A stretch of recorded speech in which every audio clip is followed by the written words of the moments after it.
apapun yang kita ketemu di laut itu, kita akan bersama-sama mengeksploitasinya.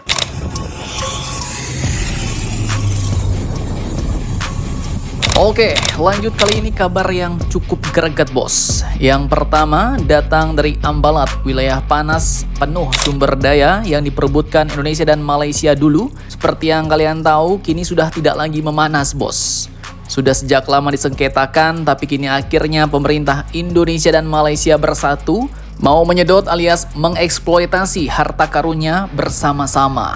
Nah, tapi seorang pakar pun akhirnya mengingatkan bos, jangan sampai Malaysia lebih banyak untung. Nah, lantas bagaimanakah pernyataan lengkap pakar tersebut dan bagaimanakah menurutnya soal Indonesia dan Malaysia yang akhirnya bersama-sama menyedot Ambalat? Setelah ini kita kupas. Kemudian kabar kedua nanti mengenai penggenjotan kekuatan militer dan pertahanan Indonesia menuju Optimum Essential Force dan 10 program prioritas nasional industri pertahanan Indonesia bos. Nah, lantas 10 program prioritas apa sajakah itu yang dilanjutkan? Dan bagaimana target Optimum Essential Force Indonesia tercapai? Kapankah tercapai? Penasaran beritanya? Cus, mari kilas, mari kita ulas berita lengkapnya satu per satu bosku. Oke, yang pertama terkait Ambalat nih bos. Jadi kita semua tahu Ambalat bukan sekedar laut biasa. Ini bukan tempat mancing cumi biasa, apalagi spot healing ya kan. Ambalat adalah sebuah wilayah dengan ladang sumber daya alam strategis yang bisa bikin negara gemuk bos.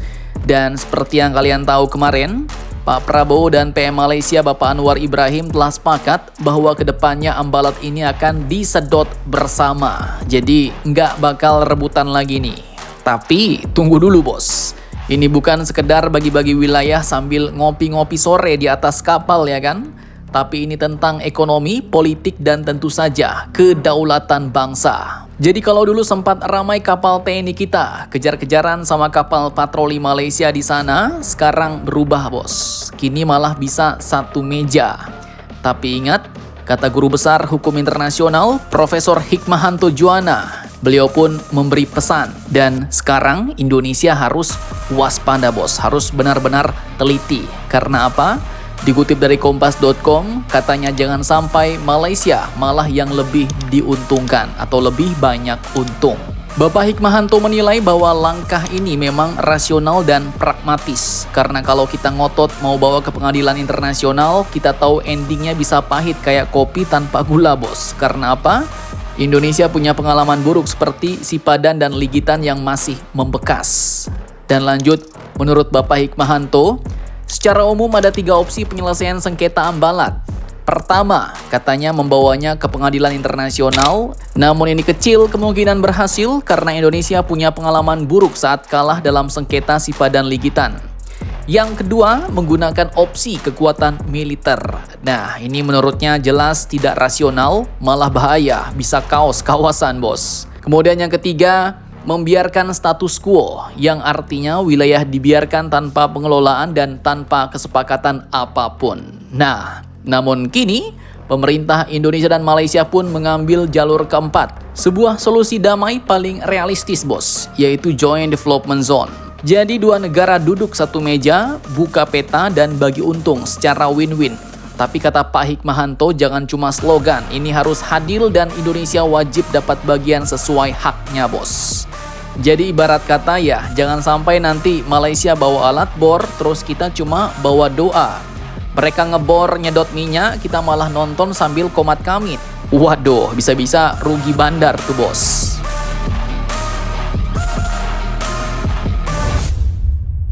Nah, dikatakan bahwa sebenarnya Indonesia bukan anak baru di dunia kerja sama model beginian bos. Karena dulu kita sudah pernah kerja bareng Australia di kawasan Timor Gap, waktu Timor Timor masih milik Indonesia. Dan perlu kalian ketahui dalam konteks Ambalat, Joint Development ini hanya dilakukan di wilayah yang tumpang tindih klaimnya. Jadi bukan di seluruh area landas kontinen masing-masing negara.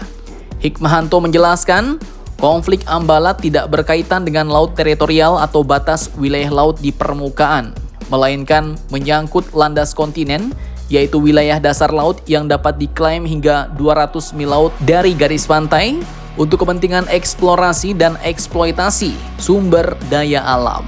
Nah, jadi intinya nih bos, menurut Mimin ya, penyelesaian sengketa secara diplomasi seperti ini memang bagus, damai ya kan, bahkan bisa jadi contoh bagi negara-negara lain tanpa harus perang.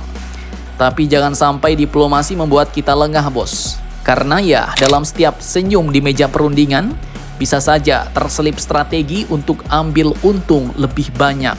Maka dari itu tetap waspada, tetap jaga kedaulatan dan jangan sampai kita jadi penonton di laut milik kita sendiri. Ini semua tergantung kita bos.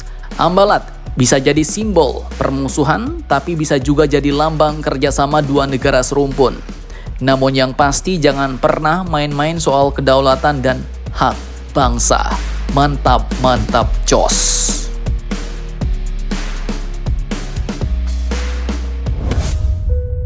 Nah, kemudian lanjut. Baru-baru ini di ruang rapat di lantai 2 Gedung R Suprapto telah dilakukan rapat progres 10 program prioritas nasional industri pertahanan Indonesia bos.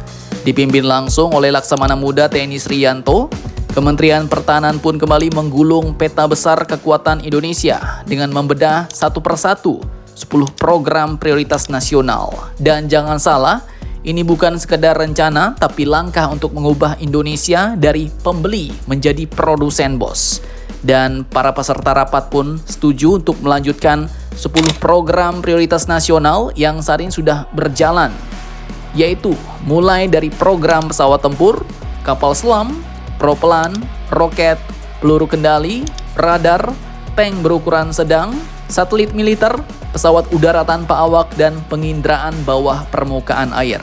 Semuanya kini bakal dikawal ketat lagi agar jadi nyata dan tidak cuma sekedar jadi mimpi di siang bolong bos. Dan tunggu dulu, program ini pun nyambung juga ke misi yang lebih besar, yaitu Optimum Essential Force. Jadi kalau dulu kita kenal istilah MEF, Minimum Essential Force. Nah, kini kita naik kasta.